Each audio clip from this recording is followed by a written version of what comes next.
நண்பர்களே எல்லாரும் எப்படி இருக்கீங்க? நீங்கள்லாம் சூப்பராக இருப்பீங்கன்னு நினைக்கிறேன். மியான்மர் நாட்டில் யாங்கோனில் இன்னைக்கு நமக்கு வெற்றிகரமாக 7வது நாள்.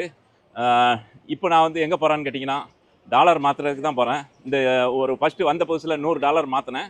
இருங்க ரோட்டை கிராஸ் பண்ணிக்கிறேன். அந்த $100 பார்த்தீங்கன்னா 4,30,000 கொடுத்தாங்க. இன்னையோடு எல்லாமே காலி ஆகிட்டு கரெக்டாக 7வது நாள் இன்னைக்கு. ஒரு நாள் வந்து சாயங்காலம் நம்ம வந்து இறங்கணும், அந்த நாளையும் சேர்த்துக்கிட்டேன். ஆக மொத்தம் பார்த்தீங்கன்னா வந்து 6 நாள் தான் கணக்கு. நம்ம 7வது நாள் இன்றைக்கி டேட்டு வந்து இறங்கின பிரகாரம் 7வது நாள். அப்போது அந்த 7வது நாளோடி நமக்கு $100 முடிஞ்சு போச்சு. $100னால் நம்ம ஒரு காசு 9,500 கிட்ட வரும். ஆனால் மியான்மர் காசு அது அப்படியே டபுளு. இப்போ நான் போய் இப்போ டாலர் மாற்றுறேன். எவ்வளோ காசு கொடுக்குறாங்க அப்படிங்கிறத பாருங்கள், எங்கே மாற்றணும் அப்படிங்கிறதையும் பார்ப்போம். அது போக முக்கியமான விஷயம் என்னன்னு கேட்டிங்கன்னா, நமக்கு வந்து இந்த டாலர் வந்து மற்ற நாட்டில் கொடுக்குற மாதிரி இங்கே கொடுக்க முடியாது. இங்கே உள்ள டாலர் வந்து கஞ்சி போட்டு விறப்பாக இருக்கணும். கொஞ்சம் கூட மடங்கள் இருக்கக்கூடாது, பேனா கிறுக்கல் இருக்கக்கூடாது, ஏன்னா லேசாக கிளிச்சலோ கோடோ எதுவுமே இருக்கக்கூடாது. அப்படியே பார்க்குறதுக்கு ஃப்ரெஷ்ஷாக இருக்கணும்.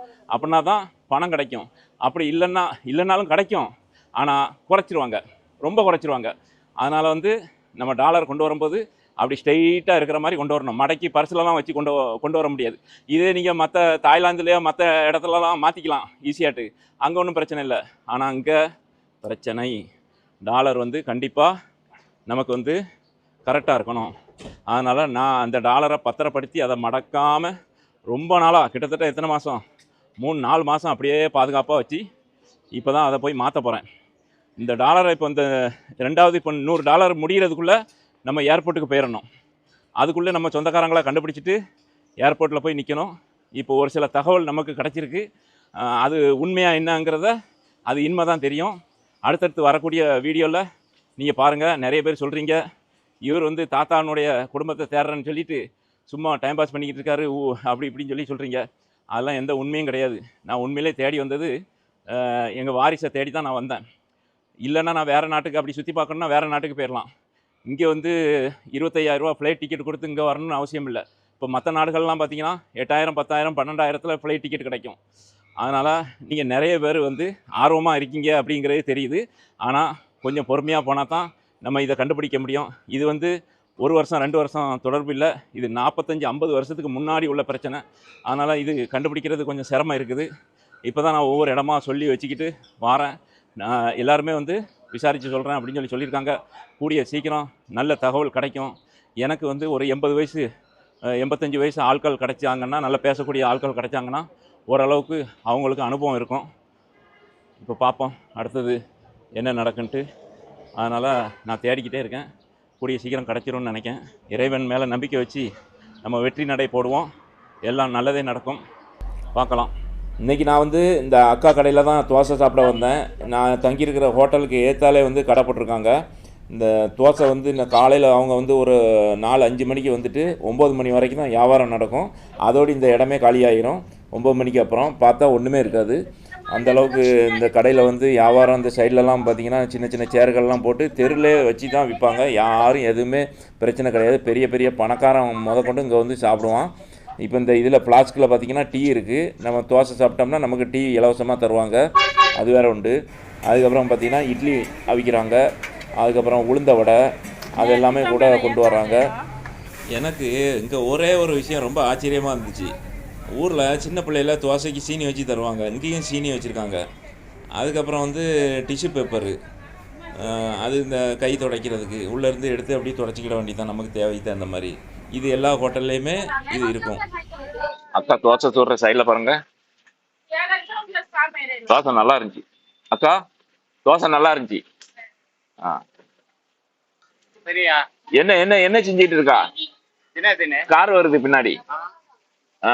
நமக்கு கேக்குற தோசை இப்படி நல்லா இருக்குல்ல? தோசை நல்லா சூப்பரா இருக்கு. நாளைக்கு இட்லி இருக்கு, ஒரே இருக்கு, பணியாரம் இருக்கு. பணியாரம் இருக்கு. ஆமா. சரி சூப்பர். இந்த இது உன் பேர் என்ன? என் பேரு வினாபோமே முகமது அலி. அலி? ஆமா. எவ்வளவு வயசு இருக்கும்? 43. 43? ஆமா. பார்த்தா 23 வயசு பையன் மாதிரி இருக்க. ஆமா. கல்யாணம் முடிஞ்சிட்டா? கல்யாணம் இல்லன்னு எனக்கு பொண்ணாடி இல்ல. அப்படியா? எனக்கு புடிச்சு இல்லன்னு. சரி, நான் கல்யாணம் பண்ண மாட்டேன். சரி சரி சரி. சரி, ரொம்ப கல்யாணம் பண்ணனா அவரு காசு கொடுக்கணும்ல. ஆ கல்யாணம் பண்ணனா நமக்கு காசு, நமக்கு செலவு காசு வேணும்ல. கல்யாணம் பண்ணா பைசா கொடுக்கணுமா? ஆமா, எவ்வளவு கொடுக்கணும்? ஒரே நாளே 10,000 ரூபாய் கொடுக்கணும்னே. ஒரு நாளைக்கு? ஆமா. ஆ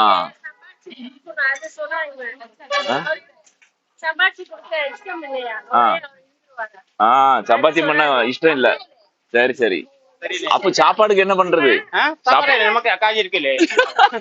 அக்கா அக்கா வச்சு ஓட்டிக்கிட்டு இருக்க. அக்கா ஓசி கொடுக்கறானே. ஓசி கொடுக்காங்க. சூப்பர். சரி ரைட்டு. வாழ்க வளமுடன். ஓகே. இன்னைக்கு ஆன்லைன் ப்ரைஸ் பாருங்க. அதாவது ஒரு யூஎஸ்டிக்கு வந்து 2100 ரூபா எம்எம்கே. மியான்மர் மணி வந்து 2100 ரூபா கிடைக்குது. அதே மாதிரி $100 எவ்வளோ பார்த்தீங்களா? $100 வந்து 2,09,958 எம்எம்கே. இதுதான் இன்றைக்கி உள்ள ஆன்லைன் ரேட்டு. இது நம்ம இப்போ அங்கே போய் மாற்றும் போது அவங்க எவ்வளோ தர்றாங்கன்னு பார்ப்போம். நிறைய இடத்துல எக்ஸ்சேஞ்சு கடை இருக்குது. ஆனால் நம்ம நிறைய இடத்துல ரொம்ப கம்மியாக தான் கிடைக்கும். 3600 அந்த மாதிரி தான் கிடைக்கிது. இங்கே தான் கொஞ்சம் கூட கொடுக்குற மாதிரி இருக்குது. ஆனால் வந்து வேறு இடத்துலையும் கிடைக்கும் இதே மாதிரி. நம்ம ரொம்ப தேட வேண்டாம். எனக்கு அன்றைக்கி கேட்டவுடனே இது கூட இருந்தவுடனே சந்தோஷம். இனியும் நம்ம 10 கடை அடைஞ்சாலும் நம்மளுக்கு சரியான கடை கிடைக்காது. இது கரெக்டாக எங்கே இருக்குன்னா போ அங் கியாவ் ஸ்ட்ரீட். இந்த குறுக்கு ரோடு இருக்கலாம், இந்த ரோடு தான் அந்த இந்த பேர் உள்ளது. அதுக்கப்புறம் மெயின் வந்து மெர்ச்சன்ட் ஸ்ட்ரீட் தான் மெயினாட்டு. இதுதான் மெர்ச்சன்ட் ஸ்ட்ரீட்டு. இந்தியன் எம்பசி இருக்குது. இந்தியன் எம்பசியை விட்டு ஒரு 3 பில்டிங் 4 பில்டிங் தள்ளி, அவ்வளோதான். இந்த ரோட்டை கிராஸ் பண்ணி இந்த பக்கம் வந்துடும். அப்படி தான் அந்த ஏத்தால ஆப்போசிட்டில் தான் கடை இருக்குது. அங்கே தான் நம்ம இப்போ போய் வாங்க போகிறோம். இந்த பஸ்ஸு நிற்கும்போது ரோட்டை கிராஸ் பண்ணி போயிடுவான். இது கரெக்டாக அன்னைக்கு வந்தேன். வந்துட்டு அப்புறம் லொக்கேஷனை சேவ் பண்ணி வச்சுக்கிட்டேன். அதனால் நமக்கு ஈஸியாக போச்சு இப்போ திரும்ப வர்றதுக்கு. நேற்று கூட இந்த பக்கமாக தான் வந்தேன். ரேட்டு கேட்டேன். 4,36,000. ஆமாம், 4,36,000 சொன்னாங்க. சரி, இன்றைக்கி எவ்வளோன்னு பார்ப்போம். வாங்க அப்படியே உள்ள போம். சின்ன கடை தான். ஆமாம், நீங்களாப்பா $US. இதை பாருங்க, இதான் நான் கொண்டு வந்த $100. ஏதாவது ஒரு கோடோ மடங்களோ ஏதாவது இருக்கா பார்த்தீங்களா? அவ்வளோ நீட்டாக இருக்கும். இந்த மாதிரி கொண்டு வந்தால் தான் உங்களுக்கு வந்து கரெக்டாக அவங்க கொடுக்குற ரேட்டு கொடுப்பாங்க. இதில் ஏதாவது பிரச்சனை இருந்துச்சுன்னா, அதேமாரி இந்த இவர் தலைவர் தலை இருக்குல்ல, பெருசாக இருக்குது. பழைய நோட்டாக இருந்துச்சுன்னா சின்னதாக இருக்கும். பழைய நோட்டு கொண்டு வந்தாலும் அந்தளவுக்கு மதிப்பு இருக்காது. புது நோட்டாக இருக்கணும். பழைய தாள் வாங்கக்கூடாது. எப்போ வாங்கினாலும் இந்த புது தாள் வாங்கணும். இதுக்கு தான் கிராக்கி அதிகம். சரி, இதை கொடுத்துட்டு இப்போ நம்ம வாங்கிட்டு வெளியே போயிடுவாங்கன்னா அவங்க வீடியோ எடுக்கக்கூடாதுன்னுட்டாங்க. வாங்கியாச்சு. இதான் மியான்மர் தாள். ஒரு தாள் வந்து 10,000 ரூபா. இந்த போட்டிருக்கோம்ல, 10,000 ஒரு தாள். அப்போ 43 தாள். இதில் ஒரு 600, 6,000 ரூபா. 6,000 ரூபா இருக்குது. ஒரு 5,000 ரூபா, ஒரு 1,000 ரூபா, 6,000 ரூபா. யாங்கோனில் இந்த ஒரு சில கடையெல்லாம் அங்கே இதெல்லாம் பாருங்கள், ரெங்கோன் மெடிக்கல் சென்டர்னு தான் போட்டிருக்கு. அதாவது நிறைய பேர் அந்த காலத்தில் எல்லாம் ரெங்கோன் தான் போட்டு வச்சுருந்தாங்க. அதனால் நிறைய பேர், கொஞ்சம் பேர் யாங்கோன்னு மாற்றிட்டாங்க. கொஞ்சம் பேர் இது பழைய பேரில் ஓடிக்கிட்டே இருக்குது. பேரை மாற்றினா பிரச்சனையாகும்னு சொல்லிட்டு பழைய பேரில் ஓடுது. எங்கே போகிறீங்க போங்க. குறுக்கையும் வந்தால் நான் எப்படி போவேன்? போகும்போது நல்லா தான் இருந்துச்சு, வரும்போது மழை வந்துச்சு. அதுவும் காற்று வேறு, கொடையெல்லாம் மடங்க ஆரம்பிச்சிட்டு. அதான் கொஞ்சம் ஓரம் கட்டிட்டேன். மற்ற இடத்துல போன தடவை மாற்றும் போது 4,30,000, 6,000 ரூபா வித்தியாசம். ஒரு டீயே வந்து கடையில் 2,000 ரூபா. அப்போ ஒரு 3 டீ குடிக்கிற காசு தான் வந்து போன தடவை நமக்கு லாஸு. ஏன்னா இப்போ அது கூட கிடச்சிருக்கு. இப்போ நமக்கு அனுபவம் தானே, இப்போ தெரிஞ்சு போச்சு. மழையை பாருங்கள் எப்படி அடிக்குது, எவ்வளோ மழை. இங்கே தண்ணி பஞ்சமே வராதுங்க. மியான்மரில் தண்ணி பஞ்சத்துக்கு வேலையே இல்லை, சரியான மழை. அதனால தான் இந்த பில்டிங்லாம் வந்து ரொம்ப பழசு மாதிரி தெரியுது. ஆனால் பழசு தான், எல்லாமே 100 வருஷத்துக்கு முன்னாடி உள்ளது தான். இருந்தாலும் இந்த மழையினால் அது சீக்கிரமே அது வம்பா போயிடுது. அந்த காலத்தில் கட்டின கட்டடம் இன்னும் வரைக்கும் கம்பீரமாக இருக்குது. நான் அந்த கண்ணாடி வாங்க வந்தேன், ஷேவிங் பண்ணுற கண்ணாடி இல்லை. ஷேவிங் பண்ணுற எல்லா ஐட்டமும் இருக்குது, கண்ணாடி மட்டும் இல்லை. இங்கே வந்து சாமி படங்கள்லாம் ரெடி பண்ணி வச்சுருக்காங்க. என்னது இது வாங்கிட்டேண்ணா? ஆமாம், நாங்கள் இந்தியா தான். உங்களுக்கு? இந்தியா வருவீங்களா? எங்கே வருவீங்க? பெரம்பூர், ஆ அப்புறம் ரெட்டி சைடு ஆ சரி சரி. தங்குவோம். சரி அப்புறம் உங்கள் பேர் அக்கா? என் பேர் சாந்தா. சாந்தா.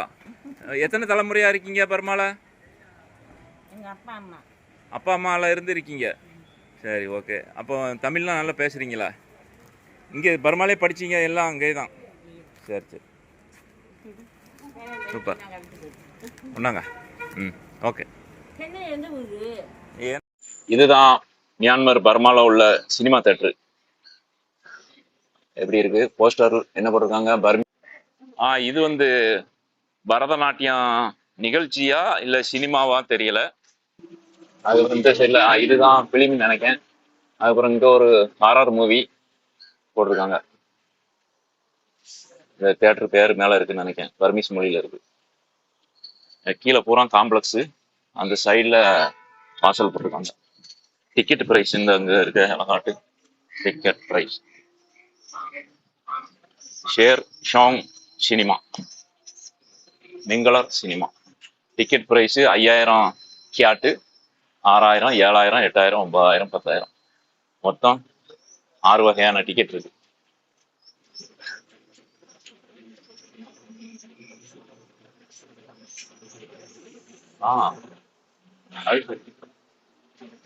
நிறைய தேட்டர் இருக்கு போல இருக்கு.